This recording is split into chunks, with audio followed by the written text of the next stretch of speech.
Olá, sejam todos bem-vindos à nossa Escola Bíblica Online. É um prazer tê-los aqui novamente. Chegamos à aula de número 4. Amós, é tempo de buscar ao Senhor de todo o coração. Antes de iniciarmos a nossa aula, eu sempre digo a vocês aqui no começo, é importante haver certa dedicação da sua parte para poder aproveitar ao máximo este conteúdo. Esse conteúdo é produzido para te ajudar no seu estudo da Palavra de Deus. Por isso, tenha uma certa dedicação. Reserve um tempo para ler o texto bíblico, reserve um tempo para ler a sua revista da escola dominical e reserve um tempo para assistir esse vídeo. Esse vídeo ele está organizado de maneira que você possa desfrutar o máximo dele. Aqui na descrição, se você estiver no celular, é só apertar a opção mais, vai te mostrar essa descrição. Existem 3 informações que vão te ajudar bastante. Primeiro, tem o cronograma da aula, que é a maneira como essa aula está dividida para facilitar o seu estudo. Então, a qualquer momento, você pode ir para qualquer uma dessas sessões ou assistir novamente, se desejar, tudo bem? Além do cronograma da aula, tem também uma aula-atividade. O que é a aula-atividade? É a maneira como nós verificamos o aprendizado. Depois de você estudar, é importante verificar se você aprendeu. E aí você faz a aula-atividade para essa verificação. Caso tenha ficado com alguma dúvida ou deseje fazer algum comentário, tem também um fórum de dúvidas ou comentários. Você pode clicar nesse link, se identificar, mandar a sua dúvida ou seu comentário e em tempo oportuno eu estarei te respondendo. Se quiser também, será um prazer poder interagir com você nesse vídeo. Deixa aí o seu comentário, eu terei muita alegria de poder ler e fazer essa interação. Ok? Vamos começar então. Para iniciar o nosso estudo, eu desejo apresentar a vocês as 3 sessões pelas quais nós seguiremos nesta aula.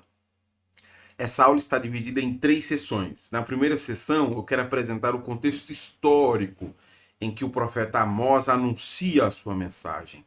Na segunda sessão, eu quero fazer uma breve explicação do versículo 1 e 2, que são os versículos que introduzem a mensagem do profeta. E é claro que a mensagem dele é longa e eu quero apresentar isso para vocês no contexto histórico, mas eu quero explicar apenas o versículo 1 e 2. O versículo 1 e 2 nos dão um panorama de toda a mensagem do profeta. E por último, na terceira sessão desta aula, eu desejo encerrar fazendo algumas aplicações. Como a mensagem de Amós, como o texto de Amós é desafiador para nós hoje. Tudo bem? Bom, começando então a primeira sessão, eu quero apresentar algumas características do contexto histórico do profeta Amós. Para apresentar essas características, eu leio essa citação. Leia comigo, por favor. Amós pregou em um ambiente de prosperidade sem paralelo para a classe alta de Israel. Embora a grande maioria das pessoas ainda vivesse na pobreza e na opressão, a expansão política de Jeroboão II garantiu uma falsa sensação de segurança geopolítica. E dá para perceber isso em 2 Reis, capítulo 14, do versículo 23 até o versículo 29. O que eu destaco do contexto histórico do profeta Amós? Primeiro, a mensagem do profeta é uma mensagem que se destina ao reino do norte. Ele profetiza durante o reinado de Jeroboão II, e nesse período havia uma certa estabilidade política, uma certa prosperidade, principalmente em relação aos ricos. Os ricos em Israel desfrutavam de uma prosperidade. Mas essa prosperidade que eles desfrutavam era resultado da opressão e da exploração que eles realizavam sobre os pobres. Então nós temos aqui uma distância social muito grande. Enquanto os ricos desfrutam de prosperidade, os pobres eram oprimidos e passavam fome. É nesse cenário que a classe rica justificava esse tipo de hábito, né? Dizendo que a sua riqueza era um favor que veio de Deus, era uma bênção de Deus sobre eles. E como eles justificavam essa exploração e esse ganho desonesto, a classe rica não sentia nenhum receio de explorar os pobres, nem ao menos se sensibilizavam com o sofrimento deles. Este é o ambiente social em que Amós profetiza. além dessa característica interna, né, dessa prosperidade do rico, exploração e sofrimento para os pobres, de forma externa, Israel não tinha ainda a Síria como um problema militar. A Síria não se levantou ainda com força e ainda não tentou tomar essa região. Então a Síria está passando por reajustes internos. Então há também uma certa estabilidade externa, uma certa estabilidade política. Mas veja, se nós considerarmos todos esses elementos, nós percebemos estabilidade política nas questões externas, prosperidade para os ricos, exploração e sofrimento para os pobres. É diante desse contexto que Amós vai apresentar sua mensagem. E a mensagem do profeta está organizada dessa maneira aí. Nós temos do capítulo 1 até o capítulo 9, a mensagem dele que pode ser facilmente organizada como eu coloquei assim. Nós temos uma introdução à mensagem, capítulo 1, versículo 1 e 2. Logo em seguida aparecem 3 oráculos de julgamento, que são mensagens em que Deus estará trazendo julgamento às nações e ao reino do norte, Israel. Depois dos 3 oráculos de julgamento, nós temos 5 visões. Então, aqui nós já sabemos que o tipo de ministério que ele desenvolvia, ele era um vidente. E depois das 5 visões, o livro encerra com um oráculo de salvação. Essa mensagem do profeta, portanto, tem este ambiente político e essas características que Israel está passando, e é assim que o seu conteúdo está apresentado para a gente, tá bom? Como você pode ver, é um conteúdo bem longo, mas nós vamos ficar apenas com a introdução. A introdução da mensagem do profeta Amós vão nos fornecer elementos para a gente perceber por onde o livro vai caminhar e por onde vai desenvolver a sua mensagem. Tudo bem? Partindo para a segunda sessão, eu desejo explicar então a introdução da mensagem do profeta, fazendo uma breve exposição do versículo 1 e do versículo 2, que são versículos que introduzem a mensagem do profeta Amós. Eu começo então explicando o versículo 1. Esta mensagem acerca de Israel foi dada a Amós, pastor de ovelhas da cidade de Tecoa, em Judá. Ele recebeu em visões 2 anos antes do terremoto, quando Uzias era rei de Judá e Jeroboão, filho de Jeoás, era rei de Israel. O texto começa dizendo para a gente qual é o conteúdo que vamos encontrar neste livro.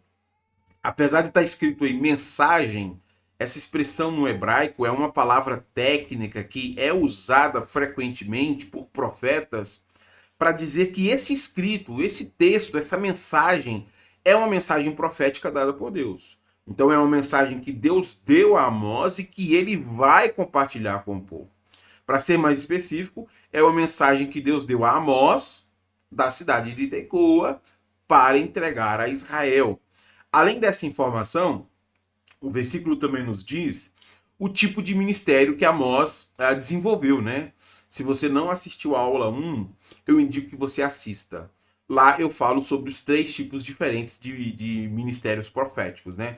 É muito importante você ter esta noção, porque a partir dos profetas a gente vai entendendo a maneira como os ministérios deles vão se desenvolvendo. Então volte lá, se você não assistiu. Se você assistiu, você vai ter muito claro isso quando eu começar a fazer essas explicações, principalmente a partir do versículo 2. Bom, o texto também diz para a gente que Amós era um pastor do reino de Judá, que foi levado por Deus para ser um vidente no reino de Israel. Essa é a característica do ministério dele. Ele é um vidente que Deus envia para que, por meio de visões proféticas, possa comunicar a sua mensagem. Eu queria colocar nesse mapa que eu utilizei para vocês na aula de número 2, para fazer algumas considerações sobre isso que eu acabei de dizer, principalmente em relação a essas informações do texto. A minha imagem está subindo aqui, mas eu quero fazer aqui alguns rabiscos importantes para a gente poder compreender o que o versículo 1 acabou de nos dizer. Lembra desse mapa, né? É o mesmo mapa que eu utilizei na aula 2. Eu quero utilizá-lo aqui novamente nesta aula, que é um mapa que nós já estamos situados. Eu expliquei para vocês que nós temos o Reino do Norte e aqui nós temos o Reino do Sul, certo? Esses são os dois reinos. É muito importante você conseguir identificar isso. Além disso, aqui nos textos, eles são chamados de Reino de Israel e Reino de Judá. Então, quando nós estivermos lendo o texto que aparecer Israel ou Judá, a gente sabe que é uma referência ou ao Reino do Norte ou ao Reino do Sul. Amós disse que o ministério dele começou 2 anos antes do terremoto. Provavelmente é um terremoto que aconteceu no ano 740, ou seja, por aproximação, acredita-se que o ministério de Amós tenha começado por volta de 740, quando governava no Reino do Norte Jeroboão II, e aqui no Reino do Sul, quem governava era Uzias. Uzias, que morreu de lepra. Então veja, o ministério de Amós provavelmente começa no ano 742, ok? Essa é a data próxima. O 2 não ficou legal, mas considere meu 2 aí. Essa é a data próxima em que inicia o ministério do profeta. O que mais que ele nos disse lá no versículo 1? Ele falou que nasceu em Tecoa. Tá vendo aqui Jerusalém? Muito bem. Deixa eu tirar aqui o risco. Tecoa fica aproximadamente 9,6 quilômetros de Jerusalém. Muito provavelmente é aqui que nós temos Tecoa, a 9,6 quilômetros de Jerusalém, ao sul. Tá vendo? Então ele é um profeta, como você pode ver, de Judá. E Deus levanta Amós, que vivia aqui no sul como um profeta, para sair daqui de Tecoa e levar a sua mensagem lá para o norte.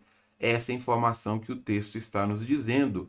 E por que todas essas informações são úteis para nós? Deixa eu voltar aqui. Por que todas essas informações são úteis para nós? Porque observando todos esses elementos de data, de geografia, nós podemos concluir que Amós é um contemporâneo do profeta Oséias. Enquanto Deus usa Oséias como Nabi, e por isso que eu disse que é importante você ter assistido a aula 1, para você entender o que é um Nabi, enquanto Deus usa Oséias como um Nabi para o reino do norte, Deus levanta também para o reino do norte Amós como um vidente. Então, os dois estão profetizando no mesmo período. Um é contemporâneo do outro. Não é possível precisar quem inicia primeiro o seu ministério, se Amós ou Oséias. Mas é possível precisar que os dois são contemporâneos. Tanto Amós quanto Oséias profetizam no mesmo período. Eles são contemporâneos um do outro. Tudo bem? Deus está usando Oséias como um nabi e Deus está usando Amós como um vidente. E os dois têm uma mensagem muito específica para o Reino do Norte. Essa parte azul que eu mostrei para vocês. Como um vidente, o texto faz questão de dizer qual que é a mensagem que Deus vai dar ao profeta. Veja comigo o versículo 2. Foi isto que ele viu e ouviu. A voz do Senhor rugirá desde Sião e trovejará desde Jerusalém. Os pastos verdes dos pastores secarão, e o capim no monte Carmelo murchará e morrerá. O versículo pode ser facilmente dividido em duas partes. Na primeira parte, que eu acabei de ler, o profeta diz: a voz do Senhor rugirá. E na segunda parte diz o tipo de rugido ou o conteúdo do rugido. Mas nessa primeira parte, o profeta faz questão de associar essa mensagem do Senhor como um rugido do leão, né? Essa é uma imagem que vai se repetir bastante aqui no texto, inclusive quando Amós vai justificar o seu chamado como um profeta. Então a mensagem dele é proclamada como um rugido de leão. E isso é importante na mensagem do profeta, que é um anúncio do que está vindo do conteúdo. E na segunda parte do versículo que nós lemos, é isso que vemos. O conteúdo da mensagem é o rugido. Esse conteúdo é um pouco desagradável. Na verdade, é muito desagradável, né? Porque o profeta diz que o conteúdo da sua mensagem trata sobre um juízo de Deus que está vindo sobre o reino do norte. A mensagem do Senhor, portanto, é como um rosnar do leão que sai ao encontro da presa. A presa, quando ouve o rugir do leão, sabe, lá vem o predador. É essa imagem que o profeta tenta construir. Deus está rugindo significa que ele está vindo em nossa direção e Deus está se colocando como um leão que anuncia por meio da sua mensagem, que é o rosnar do leão, que ele virá trazer juízo a este povo. Esse juízo virá por meio de uma seca muito rigorosa, que murchará, e aí o profeta faz questão de destacar para a gente, no versículo 2, que murchará até as pastagens do Carmelo. Deixa eu explicar isso aqui, só para você ter consciência do que Deus está dizendo. Lembra do profeta Elias? Elias viveu 3 anos de seca. E mesmo tendo 3 anos de seca, ainda era possível encontrar água no Carmelo. Então, como a pastagem do Carmelo ela está situada nas encostas altas, ela é favorecida pela geografia. Mesmo que houvesse seca por 3 anos, você conseguia encontrar água ali no Carmelo. Por isso que essa região está sendo chamada aqui de pastos verdes, porque a estrutura geográfica da região permite que ela tenha água mesmo diante de seca. Mas até estes pastos verdes, que no tempo de Elias ficaram 3 anos sem chover e ainda tinha água, até estes pastos verdes, eles secarão. Este é o conteúdo da mensagem.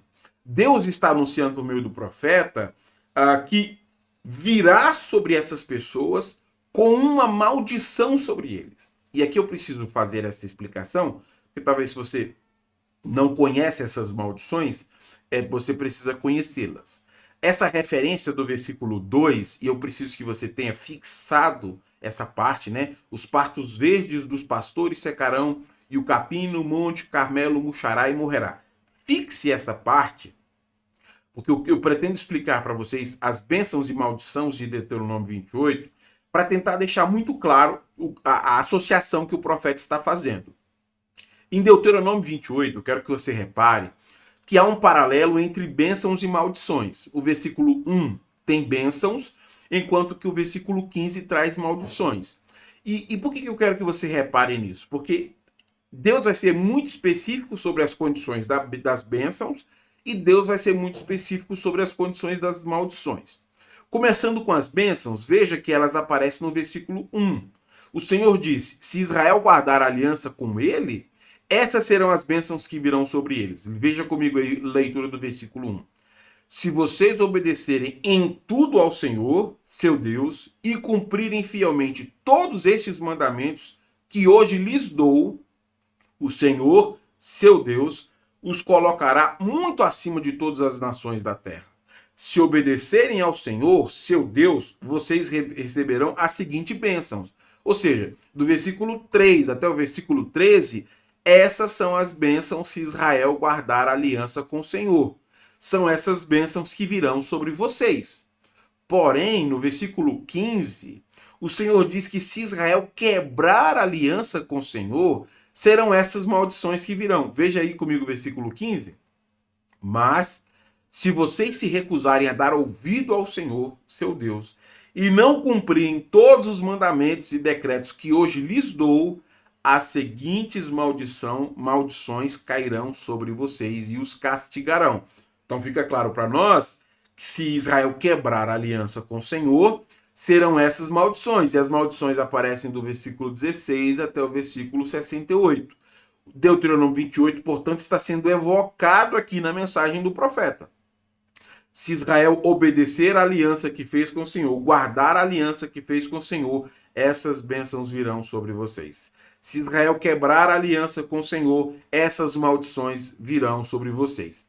Veja que na mensagem do profeta Oséias, há um evocar exatamente das maldições de ter quebrado a aliança. Como Israel quebrou a aliança, aquilo que Deus havia prometido, se Israel quebrasse, é o que Deus está falando que vai fazer. Veja comigo aí a parte específica da maldição, versículo 23 e 24. O céu sobre sua cabeça será tão duro quanto o bronze, e a terra debaixo de vocês será tão impenetrável quanto o ferro. O Senhor transformará em pó a chuva que rega a sua terra, e cinzas cairão do céu até que vocês sejam destruídos. Consegue perceber que as maldições aqui de Israel quebrar a aliança estão relacionadas exatamente àquela que nós lemos lá no versículo 2? Os pastos verdes do Carmelo, que mesmo que fiquem 3 anos sem chover, produzem água suficiente para você poder matar a sede. Até esses pastos verdes vão secar? Essas maldições que estão sendo anunciadas no versículo 2 são maldições que fazem referência ao Deuteronômio. Portanto, é isso que o profeta Amós está evocando como mensagem. E veja que essa conexão fica muito clara para nós. Deus levanta Amós como um profeta para o reino do norte, e ele veio lá do sul, para avisar para essas pessoas que elas quebraram a aliança com o Senhor. E como Deus havia dito, se eles quebrassem a aliança com o Senhor, ao decidirem não cumprir os mandamentos e os decretos que Deus havia dado a eles, todas essas maldições viriam como consequência de quebrarem a aliança. É isso que o profeta está anunciando. É isso que o profeta está dizendo. Portanto, eu concluo a explicação do versículo 2 citando Douglas Stuart, porque essa é a mensagem que seguirá por todo o livro. O destino de Israel seria a morte e a destruição, esboçados de várias maneiras neste pequeno poema de linguagem sinistra. O futuro imediato, como Deus o anunciou por meio de Amós, era um futuro de punição para uma nação culpada. Todo o sofrimento que eles vão passar é merecido. É merecido exatamente pelo que eles fizeram. Eles quebraram o compromisso que haviam feito de guardar a aliança com Deus. E Deus havia avisado a eles. Se você não assistiu a aula de Oséias, eu indico que você assista, porque agora você entende o peso da mensagem de Oséias. Amós está anunciando uma destruição de seca, e Oséias aparece para dizer que Deus pode mudar de ideia. Se eles se arrependerem dos seus pecados, aquilo que Deus disse que iria fazer, ele pode transformar o que eles mereciam, que é a maldição de terem quebrado a aliança, em bênçãos. Você consegue perceber a conexão entre os dois profetas e como são mensagens complementares? Enquanto um anuncia o juízo, o outro anuncia como o arrependimento, a oração de pessoas que estão arrependidas pode fazer com que Deus, ao invés de dar o juízo merecido, use de misericórdia. Os dois profetas precisam ser, portanto, estudados simultaneamente para a gente ver a conexão que existe e os paralelos dessas mensagens. Tudo bem? Partindo para a terceira sessão, eu desejo então fazer algumas aplicações à mensagem do profeta Amós para nós hoje. Primeira aplicação que eu faço. Precisamos saber que, assim como os profetas, a fidelidade não garante popularidade. É muito singular o ministério do profeta Amós e eu sempre tive uma admiração assim muito grande por Amós. Por um motivo. Amós era um pastor de ovelhas, um homem da roça, e Deus o chama para ser um profeta. Ele não é discípulo de profeta e nem era profeta. Ele era um boeiro e plantador de figo brabo. Mas o Senhor chama Amós e diz: Amós, vai lá e entrega a minha mensagem. E Amós sai da sua região, vai até o norte, leva a sua mensagem. Ele cumpre fielmente aquilo que Deus havia dito. E mesmo tendo sido fiel, ele não foi popular. E esse talvez é o grande desafio da vida cristã.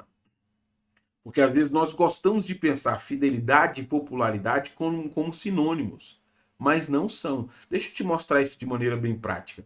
Olha o que acontece lá no capítulo 7, versículo 12. Então Amazias ordenou a Amós: vá embora daqui, profeta, Volte para a terra de Judá e ganhe a vida profetizando ali. Ué, mas ele está sendo fiel a Deus. Ele diz isso. Ele está profetizando porque ele ouviu o rugido do Senhor. Capítulo 3, né? Rugiu o leão, quem não temerá? Falou o Senhor, quem não profetizará. Ele está anunciando a mensagem porque Deus falou. Ele não está ali fazendo isso porque ele quer fazer, mas porque foi chamado por o Senhor. Mas mesmo que ele tenha sido fiel, ele não é popular por causa do cenário em que Israel se encontra. E é muito importante o cristão entender isso. Às vezes nós pensamos que a nossa fidelidade a Deus vai nos tornar populares no mundo. Não, nós seremos opostos ao que o mundo tem como tendência. Enquanto a tendência do mundo segue numa direção, a nossa fidelidade a Deus tende a nos levar em outra direção. Quase sempre vai ser assim. Nós nos tornaremos, nas linguagens do John Stott, uma contracultura do mundo. Enquanto o mundo segue por uma tendência natural aos seus desejos e inclinações pecaminosas, nós seguimos a fidelidade a Deus. Portanto, não julgue ou não use a popularidade para falar que alguém é fiel. A fidelidade não se mede por popularidade. A fidelidade se mede por obediência à mensagem do Senhor. E para nós fica nítido em Amós que a fidelidade não traz popularidade. Mas se tiver que escolher entre ser Amazias ou Amós, é melhor ser Amós. É melhor ser alguém que segue fielmente o chamado do Senhor, que obedece fielmente a palavra do Senhor, do que alguém que se corrompe com a perversidade do rei. Segunda aplicação. Amós é exemplo da maneira como Deus pode potencializar a vida de uma pessoa. Isso para mim é muito sensacional e por isso que Amós sempre foi para mim assim, alguém que inspirou bastante. Eu fiz questão de destacar isso no próprio chamado do profeta, nas próprias palavras do profeta, para você ver como Deus pode potencializar a vida de alguém. Olha comigo versículo 14 e 15 do capítulo 7. Amós respondeu: não sou profeta e nunca fui treinado para ser profeta. Sou apenas um boiadeiro e colhedor de figos. Mas o Senhor me tirou de junto de meu rebanho e disse: vá e profetize ao meu povo, Israel. E essa linguagem do boieiro está muito presente na mensagem dele. Chega um momento que ele se vira para aquelas mulheres que estão enriquecendo às custas da exploração e diz: vocês são como vacas de Baçã, porque é uma linguagem agrícola. E nós vemos um homem da roça, nós vemos um boiadeiro, um colhedor de figos, sendo capacitado por Deus para cumprir o ministério como um profeta. Isso para nós é um exemplo perfeito da maneira como Deus pode potencializar a vida de uma pessoa. Mesmo que os sinais da sua origem estejam latentes na sua mensagem. E lendo o Amós, você vai ver que é de fato um boiadeiro e um colhedor de figos quem está escrevendo para a gente. Está muito claro para nós. Mas apesar de quem é Amós, é o Senhor quem capacita Amós a cumprir o chamado para o ministério profético. Isso para a gente é uma boa referência das maneiras como Deus trabalha. O apóstolo Paulo, muitos anos depois, chegou a esta conclusão da maneira mais difícil. Quando ele teve o espinho na sua carne e orou a Deus para que esse espinho saísse. 2 Coríntios capítulo 11 e 12, ele desenvolve todo esse argumento, que é um argumento que fala sobre pessoas que se gloriam das suas capacidades. Na igreja havia pessoas que eram tão boas naquilo que faziam, que se sentiam como super apóstolos e se vangloriavam disso. E aí Paulo diz, bom, se fosse para me vangloriar, eu teria muito mais motivos. E aí ele fala sobre como é fácil se vangloriar de forma soberba, e a conclusão do capítulo 12 é maravilhosa. Mas de tudo que eu fiz, Deus me deu um espinho na carne. E eu orei a Deus 3 vezes para tirar isso de mim, e ele não tirou. E ele me respondeu: o meu poder trabalha melhor em sua fraqueza. É maravilhoso pensar isso. Pessoas limitadas, pessoas como Amós, como eu e como você, que podem ser potencializadas para cumprir fielmente o chamado do Senhor. E é isso que nós desejamos. Nós entendemos que para vivermos a vida perfeita que Deus tem para o seu povo, só conseguiremos isso se o Espírito Santo potencializar nossas vidas para a vida cristã, para o cotidiano, para as questões diurnas. O Senhor é quem pode potencializar as nossas vidas e nós pedimos isso. Senhor, eu desejo cumprir fielmente a vida cristã que o Senhor tem para mim. Eu desejo viver a vida digna que o Senhor tem para mim. E se Deus nos capacitar, nós viveremos. Esse é o nosso desejo. E olhamos para pessoas como Amós com essa esperança. Olhamos para pessoas como Paulo com essa esperança. Olhe para pessoas como eu com essa esperança. Olhe para si mesmo com essa esperança. Deus pode potencializar a vida de alguém para que a pessoa viva a vida digna que o Senhor tem para ela. Apenas o Senhor pode fazer isso em nós. Terceira aplicação. Bênçãos ou maldições? A escolha é tomada na maneira como estamos vivendo. O texto de Amós evoca as maldições de quebrar a aliança. Isso vai ser comum nos profetas. E nós vamos ver que essas maldições vão aparecer aí de forma muito comum. Eles vão destacar aspectos da maldição, porque essas pessoas escolheram a maldição no momento que elas decidiram quebrar a aliança que tinham feito com Deus. Mas como elas fizeram isso? Elas fizeram isso na forma como viveram. Elas fizeram isso nas práticas cotidianas, na maneira como lidaram com os outros povos, na maneira como lidaram com os pobres, na maneira como lidaram com os outros deuses. E à medida que eles vão se vivendo de maneira inapropriada, eles vão quebrando a aliança. Eles exploram os pobres ao invés de ajudar os pobres. Eles têm uma relação de proximidade com os outros deuses ao invés de reconhecer que só existe um único Deus vivo e verdadeiro.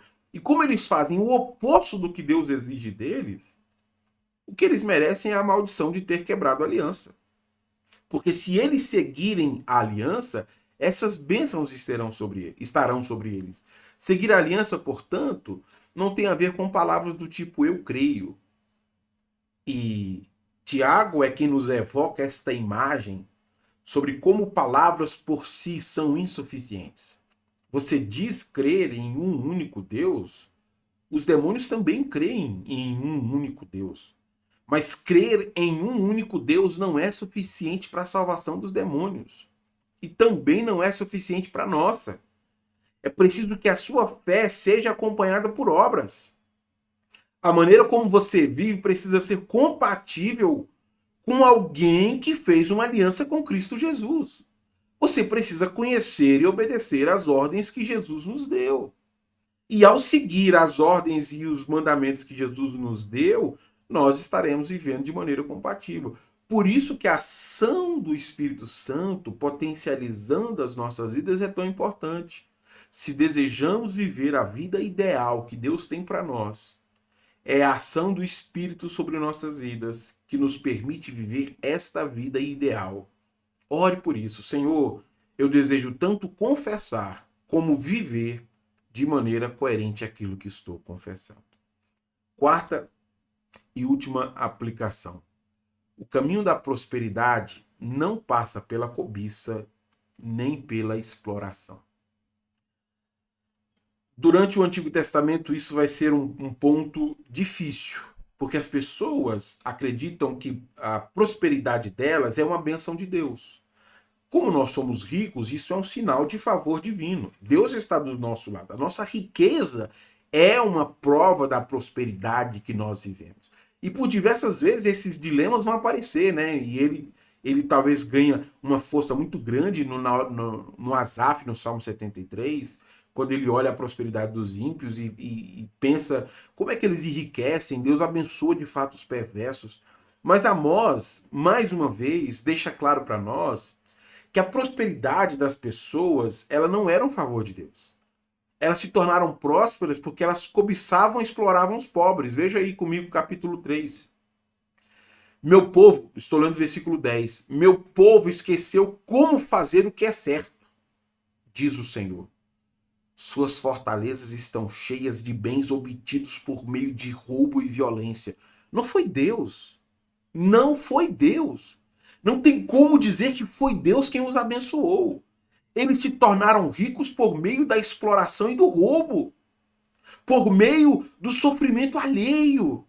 E Deus está deixando muito claro: não diga que é o Senhor quem vos abençoa, porque vocês roubaram, exploraram o pobre.